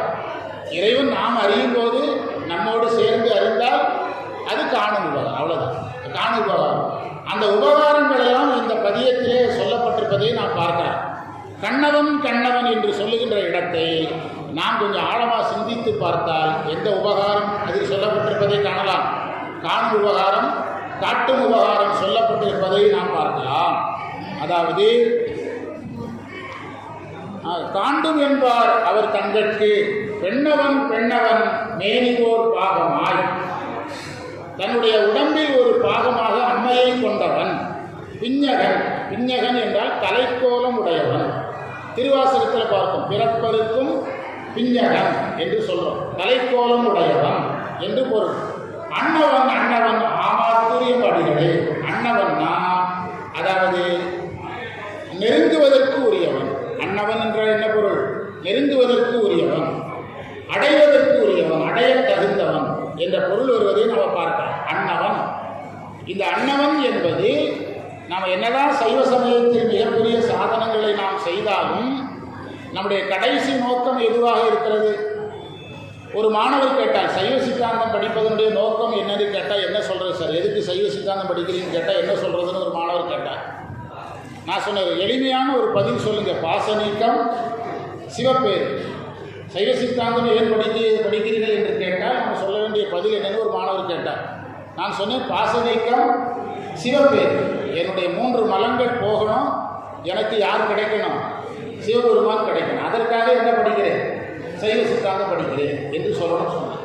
அதைத்தான் இந்த அன்னவன் என்பது நாம் சைவ சமயத்திற்குரிய இந்த சாதனங்களை எல்லாம் செய்யும் போது யாரை நெருங்குகிறோம்? இறைவனை நெருங்குகிறோம். அதைத்தான் நம்ம அயரா அன்பின் அரண்களல் செலுமே. இந்த அரண்களல் செலுமே என்பதுதான் இந்த தேவாரத்தில் அன்னவன் என்று இருக்கிறது. எப்படி சுற்றி வந்தாலும் இந்த திருப்பதிகம் 11ஆம் நூற்பாவில் தான் போய் என்ன செய்கிறது? நிற்கிறது. 11ஆம் நூற்பாவுக்கு பொருந்துகிறது என்றால் நம்ம இதில் வச்சு பார்த்தோம்னா துரியாதீத நிலையை எதில் பேசுகிறார்? இந்த பதிகத்தில் அதிகமாக பேசுகிறார். துரியாதீத நிலையை, அதாவது சிவனை அனுபவிக்கின்ற நிலையை இந்த பதிகத்தில் அதிகமாக பேசுவதை நாம் பார்க்கலாம். 8வது மந்திரத்தில் சொல்லுகிறார், இறைவனுக்கே ஒரு பெயர் வைக்கிறார். பொன்னவன் பொன்னை தந்து என்னை போகவிடா. ஒரு வித்தியாசமான மந்திரம். பொதுவாக சுந்தரருடைய வரலாற்றை பெரிய புராணத்தில் நாம் எடுத்து பார்த்தால் அவர் நிறைய இடங்களில் இறைவன்கிட்ட என்ன கேட்டு வாங்கின குறிப்புகளை பார்க்கலாம். பொன் கேட்டு வாங்கியதை பார்க்கலாம். அந்த பொன்னை அவர் இறைவனிடத்தில் பெற்று அதை அவர் சைவ நெறிக்கு தான் பயன்படுத்துகிறார். அப்படிதான் சைவ நெறிக்கு தான் பயன்படுத்துகிறார். சுந்தரர் பொண்ணுக்கு பாடினார் என்று தமிழ் புலவர்கள் சொல்கிறாங்க. ஆனால் அவர் அந்த பொண்ணுக்கு பாடியது உண்மை. அந்த பொண்ணை அவர் என்ன செய்தார்னு பார்க்கணும். எதற்கு பயன்படுத்துகிறார்? இந்த பதிகத்தை பாடினால் பொன் கிடைக்கும் அப்படின்னு போட்டிருக்காங்கன்னு வச்சுக்கிடுங்களேன். நாம் அந்த பதிகத்தை பாடி பொன்னை பெற்று என்ன செய்வோம்? நம்ம தேவைக்கு பயன்படுத்துவோம். ஆனால் சுந்தரர் பொன்னை பெற்று சைவ நெறிக்கு தான் என்ன செய்கிறார்? பயன்படுத்துகிறார். அவர் இறைவனுக்கே ஒரு பெயர் வச்சார், நீ பொண்ணு அப்படிங்கிறார். இறைவனுக்கு ஒரு பெயர் வைக்கிறார், நீ பொண்ணு அப்படிங்கிறார். அதனால தான் அவரால் பொன்னார் மேனியனே புலித்தோலை அரைக்க செய்து பாடுறார். இறைவனே அந்த கோலத்திலேயே பார்க்கிறார். பொன்னவன் பொன்னை தந்து என்னை போக விட. அந்த வரியை பாருங்க, அழகாக இருக்கு. தங்கத்தை கொடுத்து அவங்ககிட்ட போக விடாமல் பண்ணிட்டாங்கிறார். தங்கத்தை கொடுத்து அவங்ககிட்ட போக விடாமல் பண்ணிட்டாங்க. அதாவது ஒருவரை நாம் புரியாததற்கு நிறைய காரணங்கள் சொல்லுவோம். என் ஆசிரியர் செயல் நடத்தி கொண்டே இருப்பார், அவர் விட்டு போகவே மனசு வராது. எங்கள் அம்மா சுவையான உணவுகளை சமைச்சு தருவாங்க, எங்கள் அம்மா விட்டு போக மனசு வராது. இவர் சொல்கிறாரு எப்போ கேட்டாலும் பொன் தருவார், இவரை விட்டு போக மனசு வராதுன்னு. என்ன எதை வச்சு என்ன எதை கொடுத்தே கூட வச்சுருக்காரு, பொன்னை கொடுத்து என்று சொல்கிறார். பொன்னும் மெய்ப்பொருளும் பார்த்தீங்களா, அவர் எதில் பொன்னும் மெய்ப்பொருளும் தருவானை போகமும் திருவும் உணர்ப்பானை என்று பாடுகிறார். அந்த திருமுறையினுடைய ஒரு வடிவத்தை நாம் இதில் பார்க்க முடியும். நம்முடைய சைவ சித்தாந்த அறிஞர்கள், நம்முடைய ஆதின புலவரையா போன்ற பெரியவர்கள்லாம் ஒரு கருத்தை அடிக்கடி சொல்கிறாங்க. சித்தாந்தம் பேசும்போதெல்லாம் திருமுறை பேசுங்க, திருமுறை பேசும்போதெல்லாம் சித்தாந்தம் பேசுங்க. அப்போ நம்ம ரெண்டையும் சேர்த்து என்ன செய்யலாம், ரெண்டையும் சேர்த்து நல்லா அனுபவிக்கலாம். என்னுடைய மாணவர்கள் இப்போ நீங்கள் உங்களையெல்லாம் பார்த்தா, வேறு மையத்து மாணவர்களெல்லாம் பார்த்தா எல்லாம் சித்தர்கள் மாதிரி பிரகாசமாக இருக்கிறீங்க. என்னுடைய மாணவர்கள் நிறையா இருக்காங்க. கரூர் மாணவர்கள், சங்கர் நாராயணன் நிறைய பேர் கூட்டு வந்து, கரூர் மாணவர்கள், வெங்கடாசலையா நிறைய பேர் கூட்டு வந்திருக்கிறாரு, செல்வராஜ் வந்திருக்கிறாரு, பொள்ளாச்சி மைய செல்வராஜ் வந்திருக்கிறாரு. அவர் என்னுடைய மாணவர் பேராசிரியராக இருக்கிறார். அவர் என்னுடைய மாணவர். எங்கள் மாணவர்களெல்லாம் பார்த்தா கேள்விகளோடு உட்கார்ந்துருக்கிற மாதிரி தெரியுது. இதுதான் கேள்விகளோடு. ஆனால் உங்களையெல்லாம் பார்த்தா ஏதோ சித்தர்கள் மாதிரி நல்ல பிரகாசமாக நிறையா சந்தேகங்கள்லாம் இல்லாமல் இருக்கிறீங்க. பாடத்துக்கு வருவோம். பொன்னவன் பொன்னவன் பொன்னை தந்து, நான் சொல்ல வந்த செய்தியை விட்டுட்டேன். என்னுடைய மாணவர் ஒருத்தர் கேட்டார், சித்தாந்தத்துக்கும் திருமுறைக்கும் வித்தியாசம் சொல்லுங்கன்னு கேட்டார். அவர் கேட்ட மாணவர் அவருக்கு ஒரு சித்தாந்தத்துக்குன்னு ஒரு குறிப்பிட்ட கல்வி வேணும்னு எதிர்பார்க்குறீங்களா, அந்த மாதிரி கல்வியெல்லாம் இல்லாது. நான் சொன்னேன், சித்தாந்தம் என்பது திருமுறை என்பது பயிர், சித்தாந்தம் என்பது ஒரு வேலி. ரெண்டுமே வேணும். பயிரை காப்பாற்றுறதுக்கு வேலியே வேணும், வேலி இருந்தால் தான் எதை காப்பாற்ற முடியும். ரெண்டுமே நமக்கு முக்கியம். நம்ம ஏதாவது ஒன்றில் போய் நின்றக்கூடாது. திருமுறையை கையில் எடுத்தால் சித்தாந்தம் பேசிக்கிட்டே இருக்கணும். எங்கள் மாணவர்கள் சொல்லுவாங்க, சார் தேவாரம் நடத்தும்போது தேவாரம் மாதிரி நடத்துங்க சார், தேவாரம் நடத்தினாலும் எதையே சொல்கிறீங்க அப்படி சொல்லுவாங்க. அப்படி யோசிக்கக்கூடாது. சித்தாந்தங்கிறது எவ்வளவு ஈஸின்னு ஒருத்தர் கேட்டார். 133 மடங்கு ஈஸின்னு சொன்னேன். திருக்குறள் அதிகாரம் மாதிரியே சொல்கிறீங்க அப்படின்னாங்க. அப்போ என்ன அர்த்தம்னா, திருக்குறளோட ஈஸின்னு அர்த்தம். எது? சைவ சித்தாந்தம். ஒரு மாணவர் என்கிட்ட சொன்னார், சித்தாந்தம் படிக்க கஷ்டமாக இருக்குது. காலையில் எழுந்திரிச்சு ஓம் நமச்சிவாய சித்தாந்தம் மிக அடியுது, ஓம் நமச்சிவாய சித்தாந்தம் மிக அடியுது 108 தடவை சொல்லுங்கன்னு சொல்லியிருக்கேன். புரியுதா? இருக்கட்டு, பாடத்துக்கு வருவோம். பொன்னை தந்து என்னை போக விட, எவ்வளோ அழகான வரி. நான் எப்போவாது போயிடுவேன் தெரிஞ்சால் எதை கொடுத்துருவாருங்கிறாரு, பொண்ணை கொடுத்துருவேங்கிற எவ்வளோ அழகான சுந்தருடைய வரி சொல்லுகிறார். அதாவது இந்த தலத்தில் திரு ஆமாத்தூர், நம்முடைய ஆதீன புலவரையா தொடங்கி வைக்கும்போது சொன்னாங்க திரு ஆமாத்தூர். இந்த திரு ஆமாத்தூருங்கிற தலத்தில் இறைவன் பேரே அழகர் தான். அழகர் தான். ஏன்னா இறைவனே யாராக இருக்கிறாரு, பொன்னவனாக இருக்கிறார். அழகர் தான், பொன்னவனாக இருக்கிறார். அதை மின்னவன்கிறார் அடுத்த வரியில். மின்னவன் உரையாசிரியர் சொன்னார், மின்னல் என்று பொருள் எடுக்கக்கூடாது, அம்மைக்கு தான் மின்னல் என்று பொருள் எடுக்கணும். மின்னாயிரம் ஒரு மெய்வடிவாகி விளங்குகின்றது அந்நாள். யார் சொன்னால்? அபிராமி பட்டர் சொல்கிறார். அந்த பொருள் எடுக்கக்கூடாது, மின்னலின் ஒளியை எடுக்கணுங்கிறார். யார்? உரையாசிரியர். மின்னவன் இறைவன் மின்னல் போல் இருக்கிறான். வேதத்தின் பொருளாகிய அன்னவன். இந்த வேதம் திரும்பவும் வருது. அரிய பெரிய கருத்துன்னு சொன்னாங்கல்ல புலவரையா, இந்த அரிய பெரிய கருத்து மீண்டும் தேவாரத்துக்குள்ள என்ன வருகிறது? வேதம் சார்ந்த குறிப்பு வருது. அதாவது சைவ சமய நெறியில் இருக்கிற நாம் வேத நெறியை போற்றுகின்ற அளவிற்கு, சைவ நெறியை போற்றுவது என்ற அளவிற்கு, தமிழ் நெறியை போற்றுகின்ற அளவிற்கு வேத நெறியை கட்டாயம் போற்ற வேண்டும். மாணிக்கவாசகர் சொல்கிறார, மறையுமாய், அதே தான் சார் இதில் வருது. மறையும் பொருளுமாயினாரு வேதத்தின் உட்பொருளாகியன்னு சுந்தரர் சொல்கிறார். வேதம் நீயே, வேதத்தின் பொருளும் நீயே என்பது மாணிக்கவாசகர், வேதத்தின் உட்பொருளானவன் நீ என்பது சுந்தரர். அதைத்தான் நாம் தேவாரத்தில் வேதம் நான்கினும் மெய்ப்பொருளாவது நாதம் நாமும் நமச்சிவாயவே. வேதமும் இறைவன் தான், வேதத்தின் பொருளும் இறைவன் தான், வேதத்தில் இருக்கிற 5 எழுத்தும் இறைவன், 5 எழுத்தும் ஆகமமும் என்று வருகின்ற மந்திரத்தில் எல்லாமே இறைவன் தான் என்று குறிப்பை நாம் பார்க்கிறோம். மின்னவன் வேதத்தின் உட்பொருளாகிய அன்னவன் தான் அந்த தன்மை உடையவன். நான் என்னுடைய மாணவர்கிட்ட சொன்னேன், இந்த பதியத்தை நான் படித்து பார்த்தேன், அந்த வார்த்தைகளெல்லாம் பார்த்தா பயமாக இருக்குது. இவங்க உங்களுக்கு கேட்கும்போதே பயமாக இருக்கு இல்லையா? ஏன்னா அவ்வளவு அரிய தமிழுடைய ஒரு பதிகம் இந்த பதிகம். நீங்கள் இப்போ உங்கள் கையில் இந்த பதிகம் இல்லை, நீங்கள் உடனடியாக வீட்டில் போய் இந்த பதியத்தை எடுத்து என்ன செய்யணும்? படித்து பார்த்தீங்கன்னா அப்படி அனுபவிக்கலாம். சுந்தரருடைய தேவாரத்தை அவ்வளோ அழகாக அனுபவிக்கலாம். வேதத்தின் உட்பொருளாகிய அன்னவன் அத்தன்மை உடையவன் ஆமாத்தூர் ஐயனை ஆர்வத்தால், ஆர்வம்னா அன்பு, அருத்தியினால் நாயடியே அணிகொள் பிள்ளை கண்டேனேன்னு சொன்ன மாதிரி ஆர்வத்தால் என்னவன் என்னவன் என மனத்து இன்புற்று இருப்பன். வரிய சொல்லி பாருங்க. என்னவன் என்னவன் என மனத்து இன்புற்று இருப்பனே என்று எனக்குரியவன் எனக்குரியவன் சொல்லி என்னுடைய மனசில் நான் இன்பமாக இருப்பேன் என்று சொல்லுகிறார். இன்பமே என்னுடைய அன்பே மாணிக்கவாசல் அன்பினில் விளைந்த ஆரமுதே யாவராயினும் அன்பரன்றி அறியோனா மலர் ஜோதியா திருவாசல். கண்ணப்பன் ஒப்புவதோர் அன்பின்மை கண்டவின். திருக்களிற்றுப்படியார் 52வது மந்திரத்தில் சொல்றார். கண்ணப்பன் ஒப்புவதோர் அன்பின்மை என்றமையால்னு கேட்டுட்டு கண்ணப்ப நாயனாருடைய அன்பு எத்தனை பேருக்கு தெரியும் ஒரு கேள்வி கேட்கிறார் ஆசிரியர். கேட்டுட்டு அவரே சொல்றார் 2 பேருக்கு தான் தெரியுங்கிறார். ஒன்று கண்ணப்பருக்கு தெரியும், என்னோட காலத்தீயப்பருக்கு தெரியும், வேற யாருக்கு தெரியாதுங்க. இப்படியெல்லாம் அன்பு நம்முடைய திருமுறையில் பேசப்பட்டிருக்கிறது.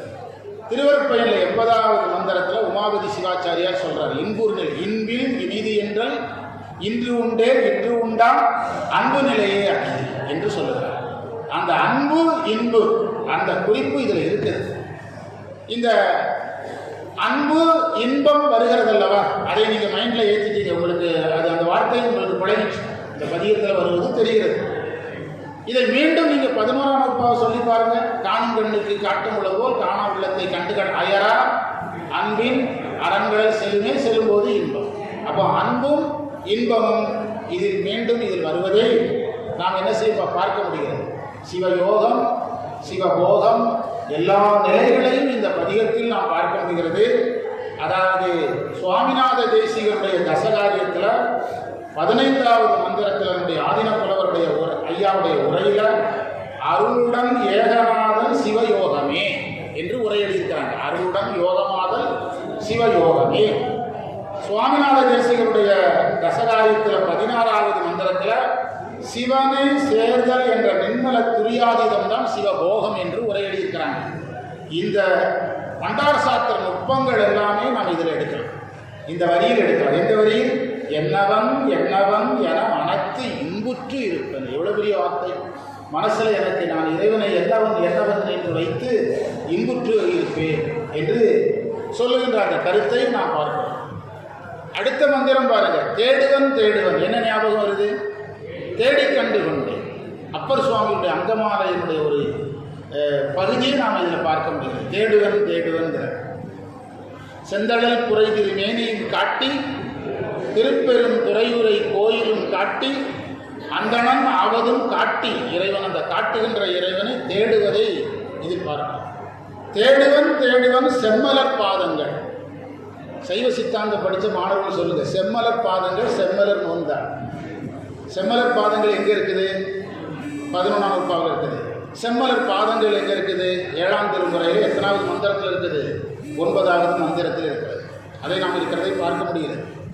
செம்மலர் பாதங்கள் நாள்தோறும் இந்த மந்திரத்தை இந்த இடத்தை கொஞ்சம் நிறுத்தி படிக்கணும். இந்த 9வது மந்திரம், அதாவது நாடுவன் நாடுவன் நாவிக்கு மேலே. இந்த இடம்தான் ரொம்ப கவனமாக படிக்க வேண்டிய இடம். நாடுவன் நாடுவன் என்றால் அகப்பூஜை செய்தல் இங்கு பேசப்படுகிறது. நாடுவன் நாடுவன் சிவஞான போதத்தில் 9ஆம் நூற்பாவில் ஊனக்கண் பாசம் உணராப்பதியை ஞானக்கண்ணில் சிந்தை நாடி உராத்துணை தேர்த்தியன பாசம் ஒருவ தன்னிடலாம் பதி விதி என்னும் அஞ்செழுத்து. அந்த விதி என்னும் அஞ்செழுத்து என்று வரக்கூடிய கடைசி வரக்கூடிய அந்த அதிகரண பகுதியில் என்ன பூஜை பேசப்பட்டிருக்கிறது? அகப்பூஜை பேசப்பட்டிருக்கிறது. அதாவது 3ஆம் ஆதாரத்தில் வேள்வி செய்யப்பட வேண்டும், 4ஆம் ஆதாரத்தில் அர்ச்சனை செய்யப்பட வேண்டும், 6ஆம் ஆதாரத்தில் தியானம் செய்யப்பட வேண்டும் என்பது எங்கே இருக்குது? 9ஆம் நூற்பாவில் இருக்கிறது. அந்த 9ஆம் நூற்பாவில் பேசப்படுகின்ற 4ஆம் ஆதாரம் இங்கு சொல்லப்படுகிறது என்று உரையாசிரியர்கள் சொல்கிறாங்க. நாடுவன் நாடுவன் நாபிக்கு மேலே. நாபிக்கிறது எத்தனாவது ஆதாரம்? 3ஆம் ஆதாரம். நாபிக்கு மேலேங்கிறது 4வது ஆதாரம். இதய கமலத்தில் அர்ச்சனை செய்தல் இங்கு பேசப்பட்டிருக்கு. சாமி சொன்னதில் முக்கிய காரணம் இந்த மந்திரத்தை விஷயம் சொல்லிப்பாங்கன்னு நினைக்கிறேன். இது அரிய பெரிய கருத்துங்கிறதுக்கு இதை வச்சு தான் சொல்லிப்பான்னு நினைக்கிறேன். இதில் அந்த சிவஞான போதத்தினுடைய உரையில், மாவாடிய உரையில் மண்முதல் நாளம் என்று தொடங்குகின்ற வெண்பாவிற்கு உரை சொல்லும் போது மாவாடியத்தில் தத்துவம் 36க்கும் அப்பாற்பட்ட முதல்வனை சிவஞான முனிவர் எழுதுகிறார். அதை அப்படியே படிக்கிறேன். இதில் ஒரு நிமிஷம் கேளுங்க, நமக்கு சித்தாந்தம் தானாக வரும். நற்குஞ்சரக்கன்று நன்னீர் கலைஞானம் கற்கும் சரக்கன்றுன்னு சொன்ன மாதிரி சிவஞான முனிவருடைய உரையை கேட்டாலே சித்தாந்தம் வர ஆரம்பிக்கும். சாமி எழுதுனதை அப்படியே படிக்கிற ஒரு 1 நிமிடம். தத்துவம் 36க்கும் அப்பாற்பட்ட முதல்வனை இதயத்துள் கண்டு. நாபிக்கு மேலேங்கிறது என்னது? இதயம். என்ன சொல்ல வர்றீங்க சார்னா, இந்த பதியத்தின் 9ஆம் மந்திரத்தில் 4ஆம் ஆதாரம் பேசப்படுகிறது. சிவஞான போதம் 9ஆம் வகுப்பாவில் எந்த ஆதாரம் பேசப்படுகிறது? 4ஆம் ஆதாரம் பேசப்படுகிறது. இதயத்தில் கண்டு பூசிக்குமாறு அங்கனம் என்ற ஆசாங்கை நீக்கி முனிவர் எழுதுகிறார். அண்டம் பிண்டமானவை, அதாவது பிண்டமானவை சமமாகலாம் அப்படிங்கிறார். அண்டமும் பிண்டமும் சமங்கிறார். இந்த வரி கோயில் புராணத்தில் பதஞ்சலி சருக்கத்தில் சொல்லப்பட்டிருப்பதை சிவஞான முனிவர் மாவாடியத்தில் எழுதுகிறார். என்ன சொல்றாருன்னா, அண்டத்தில் என்ன இருக்குதோ அது எல்லாம் எங்கே இருக்கிறது? நம்முடைய பிண்டத்துக்குள் இருக்கிறது. அப்போ அதைத்தான் அண்டத்தில் உள்ள எல்லாம் பிண்டத்துள்ளும் சூக்கும ரூபமாய் உண்மையின். அண்டத்தில் இருக்கிறதெல்லாம் நம்முடைய உடம்புக்குள்ள சூக்குமமாக இருக்கிறது உண்மையின். அண்ட வடிவான 36 தத்துவங்களும் இதயத்தில் கமலரூபமாய் விளங்கும். இதயத்தில் கமலரூபமாய் விளங்கும் என்று எழுதுகிறார். அதற்கு மேலும் விளக்கம் சொல்லும்போது 24 தத்துவங்களை 8 விரலளவுள்ள நாளமாக கருத வேண்டும். வித்யா தத்துவம் 7, சுத்த வித்தையில் உள்ள சுத்த தத்துவங்கிறதை 8வது இதாக கொண்டு, ஈஸ்வரன் சதாசிவத்தை 64 கேசரமாக கொண்டு, சக்தி தத்துவத்தை அதிலுள்ள பொருட்டாக கொண்டு, அதுபோல சிவ தத்துவத்தை 51 பீஜ எழுத்தாக கொண்டு 36 இதை ஆதரமாக கொண்டு இறைவனுடைய திருவடியில் அதில் இருக்கிறது என்பதை எங்க பார்க்கிறோம்? சிவஞான போதத்தில் சிவஞான முனிவர் எழுதிய மாவாடியத்தில் அவருடைய மூல வரியாகவும் கருத்தாகவும் நம்ம பார்க்கிறோம். ஆனால் அந்த கருத்து முழுவதும் எங்கே இருக்குது? அந்த கருத்தை வைத்து பேசுவதற்கான வாய்ப்புகள் எங்கே இருக்கிறது? இந்த 9ஆம் வகுப்பாக. இந்த 9வது, அதுவும் 9ஆம் வகுப்பா, இதுவும் 9வது மந்திரம் இது இருக்கிறது. அதை விட இதுக்கு அடுத்த வரையில் ஒரு அரிய செய்தி இருக்கிறது. என்னதுன்னா, மாடுவன் பங்கை பிடித்து மகிழ்ந்துளே அப்படிங்கிறார். மாடுவன் என்றால் உரையாசிரியர் மாட்டிக்கொள்வேங்கிற. மாட்டுவன்னா நான் என்னோடு இணைத்துக் கொள்வேன் என்றார். அதில் ஒரு அபூர்வமான ஒரு குறிப்பு இருக்கிறது. என்ன குறிப்புனா, வங்கை பிடித்து மகிழ்ந்துளே என்றால் என்னன்னா, உரையாசிரியர் சொல்லுகிறார், இது சங்கார முத்திரையை சொல்லுகிறது என்று சொல்லுகிறார். சங்கார முத்திரையெல்லாம் எனக்கு பெருசாக தெரியாது. வேண்டி கொண்டவங்க தான் அந்த முத்திரைகள்லாம் நிறையா பண்ணுறாங்க. ஐயா நம்ம சமய விசேட பூஜையை எப்படி பண்ணணும்னு ஒரு வீடியோ போட்டிருந்தாங்க. ஆயிரக்கணக்கானவர்கள் 10,000 20,000 எத்தனாயிரம் பேர் பார்த்தாங்க. அனுஷ்டானம் பண்ணுறது எப்படி போட்டிருந்தாங்க. அது சைவ உலகத்திற்கே மிகப்பெரிய ஒரு பிரசாதமாக வந்தது. மிகப்பெரிய பிரசாதமாக எல்லாரும் எடுத்து படித்தோம். ஆனால் அதில் வரக்கூடிய அந்த முத்திரைகள்லாம் நமக்கு அவ்வளோ எளிதாக செய்ய வரமாட்டேங்குது. இப்போ தேன் முத்திரை, இந்த மாதிரி சில அரிய முத்திரைகள்லாம் வர்றதில்லை. ஆனால் இதில் இது சங்கார முத்திரை. அப்போ அது சந்தேகம் கேட்குறதுக்கு உண்மையில நான் வெளிப்படையாக சொல்கிறேன். எனக்கு யாருமே உடனடியாக ஆள் கிடைக்கல. அப்போ யூடியூப்பில் எடுத்து பார்த்தா சங்கு முத்திரைன்னு வருது. அதனுடைய பயன் என்ன கேட்டால் தொண்டவலி வராது, சளி பிடிக்காது. இப்படி அவங்க வேறு பொருளில் சொல்லிட்டு இருக்கிறாங்க. பிறகு அந்த முத்திரையை நம்ம ஆழமாக எடுத்து பார்த்தால் நம்முடைய இந்த உள்ளங்கையை எது மாதிரி வைக்கிற ஒரு முத்திரை வருகிறது. அதில் இந்த மாதிரி வருகிறது. நான் இதை தப்பாக செஞ்சால் யாராவது தெரிஞ்சவங்க செய்து காட்டுங்க. எனக்கு ஒன்றுமே தெரியாதுன்னு ஆரம்பத்திலே சொல்லிட்டேன். ஒன்றுமே தெரியாதுங்கிறது மட்டும்தான் எனக்கு தெரியும். சரியா? அதாவது இந்த மாதிரி ஒரு முத்திரையை அதில் செய்து காட்டுறாங்க. இப்படி காட்டுறாங்க. இதுபோல ஒரு முத்திரை வைத்து வெளியே இருக்கின்ற இறை ஆற்றலை நம்முடைய இதயத்தில் கொண்டு வந்து சேர்க்கிறத இதில் சொல்கிறாருங்க. சாமி கரெக்டாக சொன்னா சாமி. இந்த சங்கு முத்திரை கொடுத்து வெளியே இருக்கின்ற இறை ஆற்றலை நம்முடைய இந்த கை சரியாக வைக்கிறேன்னா இல்லையான்னு தெரியல, இப்படி இதயத்தில் கொண்டு வந்து சேர்ப்பது தான் இங்கே பேசுகிறாருங்க.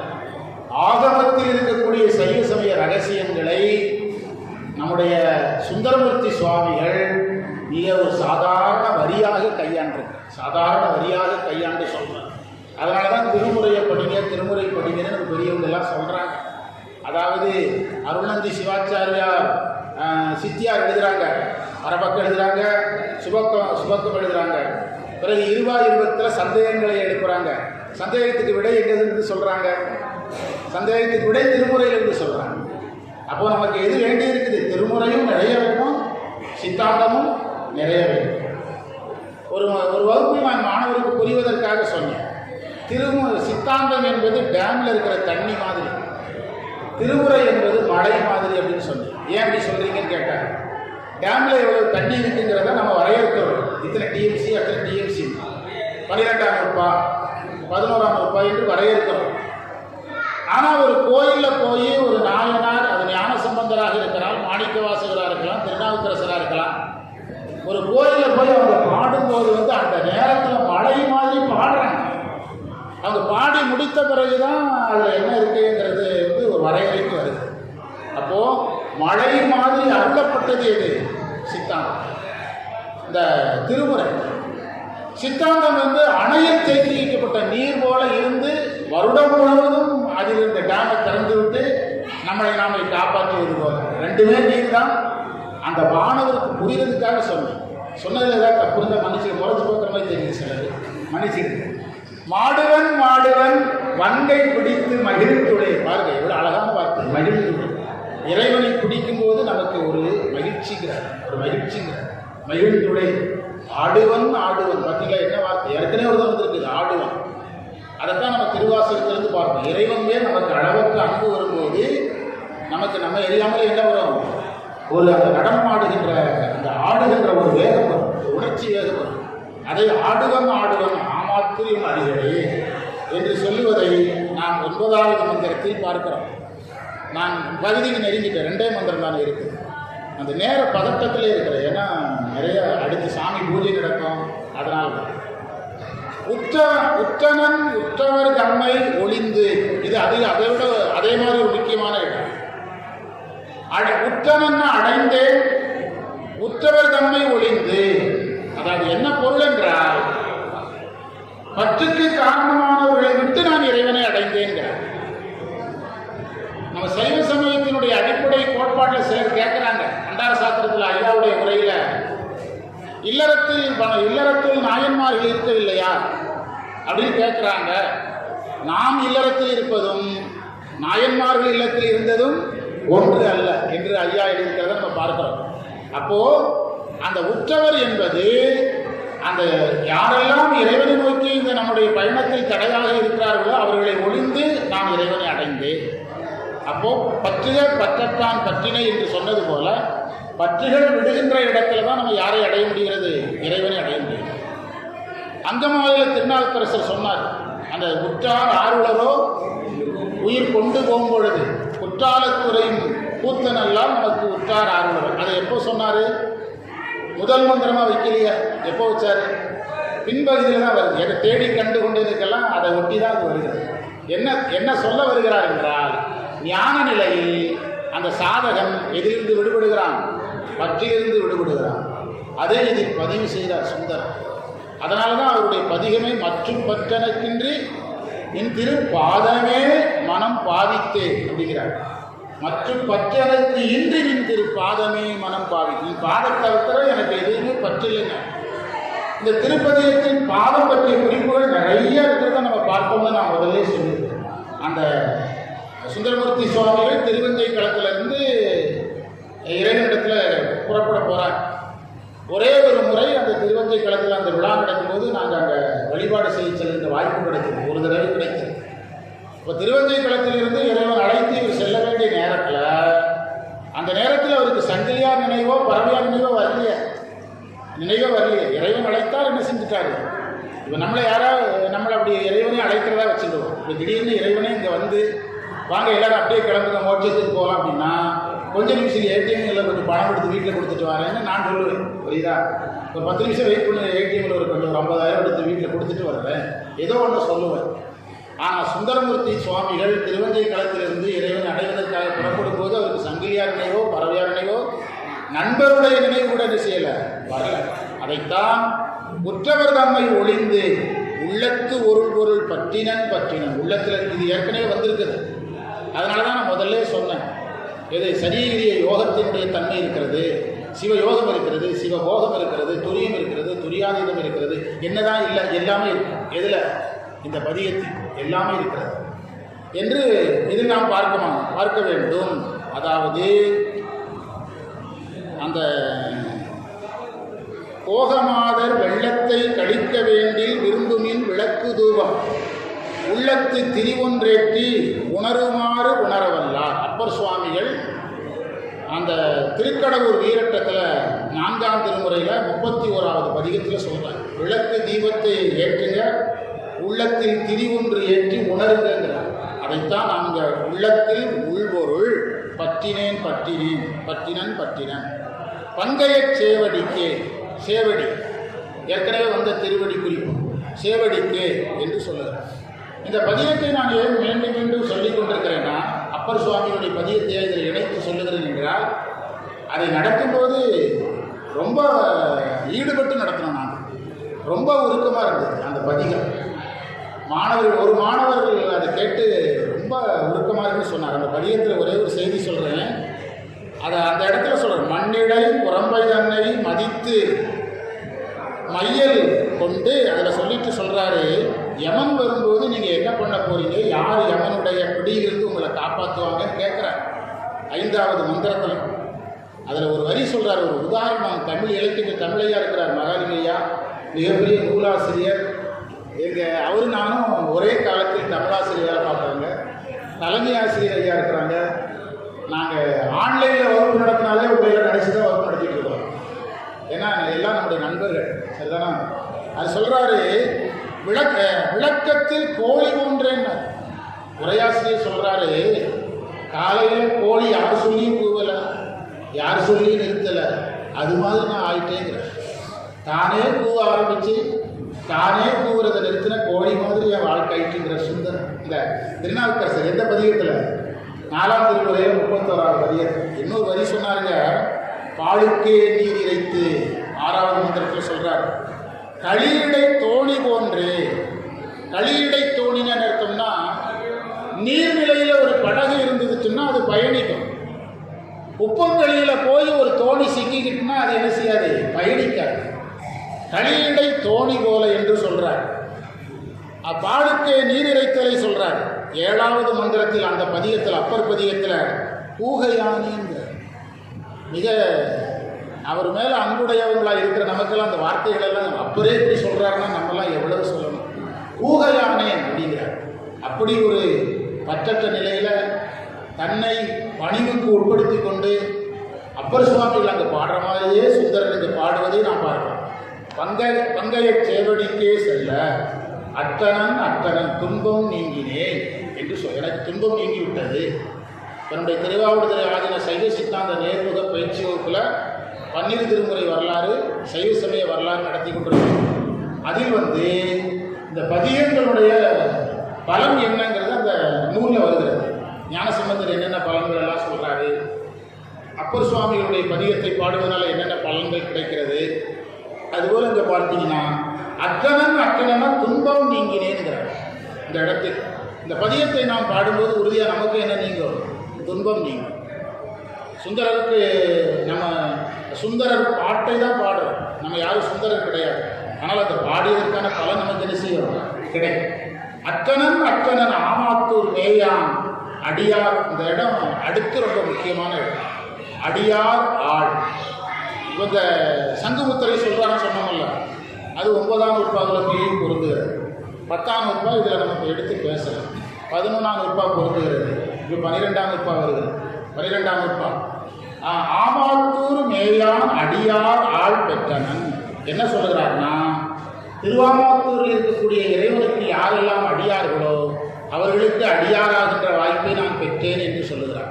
இந்த இடத்தில் நாம் பார்த்தால் 12ஆம் நூற்பா நமக்கு நினைவுக்கு வருது. எது? செம்மலர் மூந்தாள் சேரலொட்டா அம்மலங்கடி அன்பருடு மறி மாலரநேயும் அறிந்தவர் வேடமும் ஆலயம் தானும் அரணெனத் தொழுமே.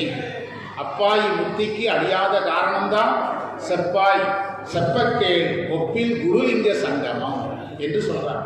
இப்போ நாங்கள்லாம் அந்த இன்றைக்கு வருகிற இந்த நிறைய மையங்கள் அவங்க பேர் தெரியல, அதெல்லாம் சொன்னதான் நினச்சிக்கோங்க.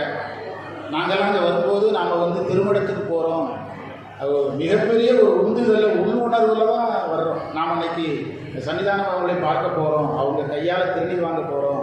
அப்போ இந்த இடம் எதாகிறது? குருலிங்க சங்கமமாகிறது. குருலிங்க சங்கமமாகிறது.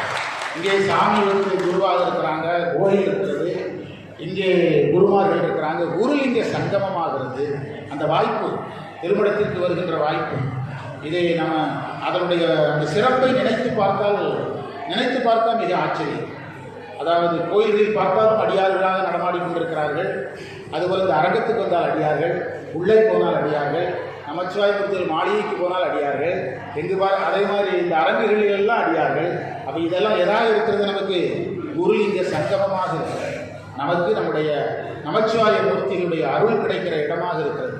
அதுபோல் நம்முடைய குருமகா சன்னிதானம் அவர்கள் நமக்கு இந்த வாய்ப்பை என்ன செய்திருக்கிறார்கள்? தந்திருக்கிறார். கருணையினால் ஆண்டு கொன்ற என்று மாணிக்கவாசகர் சொன்னது போல இது சன்னிதானம் அவர்கள் கருணையினால் நமக்கு தந்தது, தகுதியினால் தந்தது அல்ல. தகுதியினால் தந்தது கிடையாது, கருணையினால் தந்தது என்று நாம் உணர்கிறோம். அந்த உணர்ந்து நாம் இதை அனுபவிக்கிறோம். இந்த தாராபுரத்திலிருந்து அமைப்பாளர் வந்திருக்கிறார். புது மையம் தொடங்குறோம் இல்லையா? இந்த முதல் மாத வகுப்பு நடத்தியிருக்கிறார் முருகேசன் பேர். அவர் கூட ஒரு அடியார் இருக்கிறாரு. அதுபோல் இப்படி நண்பர்களெல்லாம் சேர்ந்து வந்தோம், பெரிய கூட்டமாக சாமி. அதில் இதை சொல்லுகிறார். பங்கையச்சேவடிக்கு அக்கரன் ஆமாத்துமையான அடியாரால் பெற்றனன் பெயர்த்தும் பிறவாமை. எதில் கொண்டு வந்து முடிக்கிறாரு? இனிமேல் எனக்கு என்ன இல்லைங்கிறாரு? பிறப்பு இல்லைங்கிறார், பிறவாமையை பேசுகிறார். இனி பிறவி இல்லை, பிறவாமைக்கான வாய்ப்பாக இது அமைந்தது என்று சொல்வதை நாம் பார்க்கிறோம். நிறைவு மந்திரத்துக்கு வந்துட்டு இந்த பதிகத்தில் 11 மந்திரம் நிறைவு நிறைவு மந்திரத்துக்கு ஐயனா தலைவன், அத்தனா தந்தை, ஆளுடை ஆமாத்தூர் அண்ணலை, அண்ணல்னா மேலானவர், அண்ணலை, மெய்யனா என்றும் உள்ளவர், மெய்ப்பொருளானவனை, மெய்யற்கு மெய்ப்பொருளான விமலன், மெய்யர்தம் மெய்யனை, பொய்யர்தம் பொய்யை என்று படிக்கிறவங்கள. அதுபோல மெய்யற்கு மெய்ப்பொருளானவனை, யார் அன்புடையவர்களோ அவர்களுக்கு இறைவன் மெய்ப்பொருளாக இருக்கிறார். அதாவது சோதியனை துன்னிருளே. நாங்கள் உரையாசிரியர் சொன்னார், அன்புடையவர்களுக்கு ஜோதி, அன்பில்லாதவர்களுக்கு இறைவன் புலப்படுவதில்லை. சோதியனே துன்னிருளே என்று சொன்னது போல அதை மெய்யற்கு மெய்ப்பொருளான விமலனை, மாசற்றவனை, மையனை. இந்த மையனைங்கிறதுக்கு பொருள் கவனமாக படிக்கணும். உரையாசிரியர் சொல்றாரு அருள்மேகமானவனைங்கிறார். மையனை நம்ம உடனே எங்கே போயிடுவோம்? நீலகண்டன் சொல்லிடுவோம். அது பின்னால் வருது, நம்ம சொன்னாலும் தப்பாயிரும். மையனை என்பதற்கு அருள்மேகமானவனைங்கிறார் உரையாசிரியர். மையணி கண்டனை, மை எப்போதான் வருது? அதுக்கு அடுத்து வருது. மையணி கண்டனைங்கிறது அதற்கு பிறகு வருது. கண்டனை வந்தொண்டன் ஊரன் சொல். இந்த அடுத்த இடம் ரொம்ப முக்கியம். பொய் ஒன்றும் இன்றி புலம்புவா.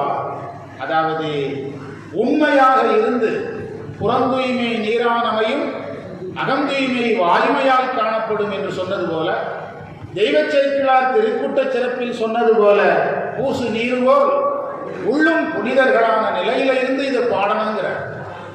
அதாவது தமிழ் முறை வேள்வியையும் வேதமுறை வேள்வியை செய்யக்கூடிய என்னுடைய நண்பர் ஒருத்தர் இருக்கிறார். அவரிடத்தில் நான் கேட்டேன், எந்த வேள்வி உங்களுக்கு செய்கிறது எளிதா இருக்குன்னு கேட்டேன்.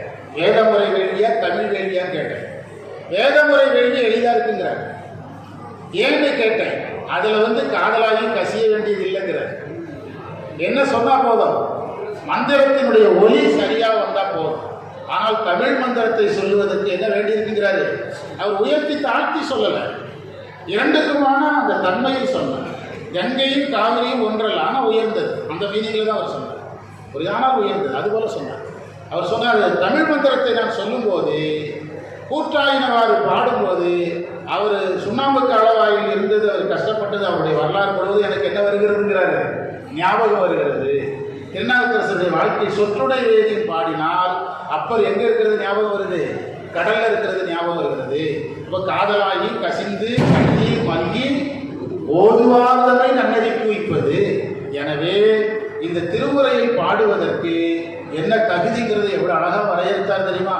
ஒரே வரிதான், ஆனா 500 யுகமானாலும் எனக்கு முடியாது. உங்க எல்லாருக்கும் முடியுங்கிறது நல்லா பார்க்க உடனே தெரியுது, எனக்கு முடியாது. 500 யுகமானாலும் முடியாது. அவர் சொல்றாரு, பொய் ஒன்றுமின்றி புலம்புவார்னார். அதாவது பொய் ஒன்றுமின்றி என்பதற்கு எதையும் மறைக்காமல், வஞ்சனையின்றி, யானே பொய் என் நெஞ்சும் பொய், மாணிக்கவாசகருடைய பணிவு மொழி. அவர் உண்மையாக இருந்தார், அவருடைய பணிவு மொழி. புரியுதா? பண்டிதமணி சொல்லுவார், அவருடைய மாணிக்கவாசகருடைய பணிவு மொழி. பண்டிதமணி சொல்லுவார், மாணிக்கவாசகர் தன்னை தாழ்த்தி தாழ்த்தி எழுதுவதெல்லாம் நானும் எழுதி கொண்டே இருக்கிறேன், அதனால் எனக்கு வினை வந்து விடுமோ என்று பயமாக இருக்கிறதுங்கிறார். யாரு? பண்டிதமணி சொல்றார். அதனால் எனக்கு எது வினை வந்து விடுமோ என்று பயமாக இருக்கிறது. அதனால பொய் ஒன்றுமின்றி, ஒரு அப்பர் சுவாமிகள் தேவாரத்தை சொன்னால் இந்த இடத்துல நல்லா இருக்கும். 5ஆம் திருமுறையில் 90வது பதிகம், நெக்கு நெக்கு நினைவோர் நெஞ்சுளே புக்கு நிற்கும் பொன்னார் சடை புண்ணியம். அடுத்த 2 வரி ரொம்ப முக்கியம். பூஜை செய்யும் போதெல்லாம் எனக்கு அந்த வரி தான் ஞாபகம் வருது. பொக்கம் மிக்கவர் பூவும் நெருங்கண்டு நக்கு நிற்பன். அந்த வரிக்கு பொருள் தெரிஞ்சதுன்னா நமக்கு பூஜை செய்யும் போதே பயம் வரும். அவர் சொல்றாரு, பொய் பேசுபவர்களாக இருந்து கொண்டு சிவபூஜை செய்வதற்கு நீ மலர்களையும் நீரையும் எடுத்துக்கொண்டால் சிவபெருமான் சிரிப்பார். அதாவது பேசுறதெல்லாம் பொய், ஆனா பூஜை பண்ண வந்துட்டான்னு சிரிப்பார். அப்பர் சொல்றாங்க, பொக்கம் மிக்கவர் பூவும் நீரும் கண்டு நக்கு நிற்பன் அப்படிங்கிறார். நக்கு நிற்பன். அப்ப என்ன தெரிய வருகிறது? இந்த சைவ நெறியில் நிற்கின்ற நாம் புறம் தூய்மை போல எதையும் சுத்தப்படுத்திக் கொள்ள வேண்டும். அதற்காகத்தான் சரியை வைத்தார்கள், கிரியை வைத்தார்கள். யோகத்தில் நம்முடைய அகம் சுத்தமாகும். அதற்கெல்லாம் இந்த சாதனங்களை வைத்தார்கள். அதைத்தான் பொய் ஒன்றுமின்றி புலம்புவார் என்ற சொல்லுக்கு பாடுவார். இன்னொரு பொருள் சொன்னார், அழுவார். புலம்புவார் என்பதற்கு அழுதலும் ஒரு சாதனமாகத்தான் இருக்கிறது. அழுவார், பொற்களல் சேர்வாரே, பொற்களல் சேர்வாரே, அயரா அன்பின் அறங்கடல் செல்வி, பொற்களல் சேர்வாரே என்று அந்த திருமுறையை நாம் நம்மால் முடிந்த அளவுக்கு பார்த்தோம். நாம் ஒரு நாள் நம்முடைய ஆதின புலவரையாக இந்த பதிவு பேச சொல்லி நம்ம கேட்போம். புரியுதா? ஆதின புலவரையாக பேச கேட்பு, அதில் அரிய பெரிய கருத்துக்களை நாம் கேட்டு தெரிந்து வாழ்வில் உய்வோம் என்று சொல்லி இந்த அரிய வாய்ப்பை நமக்கு வழங்கிய நம்முடைய இந்த குரு பரம்பரைக்கு வணக்கம் சொல்வோம். குரு முதல்வர் வணக்கம். வாழிய சிவப்பிரகாச செம்மல் வாழிய வாழி, வாழிய அன்னப்பன்பேட்டை தாயுமானவர் மரபு வாழி, வாழிய பஞ்சாக்கர தேசிகர் வாழிய வாழி, வாழிய அம்பலமான தேசிகர் அடியனை வாழி வாழி என்று சொல்லி நிறைவு செய்வோம். சிவாய நமஸ்காரம்.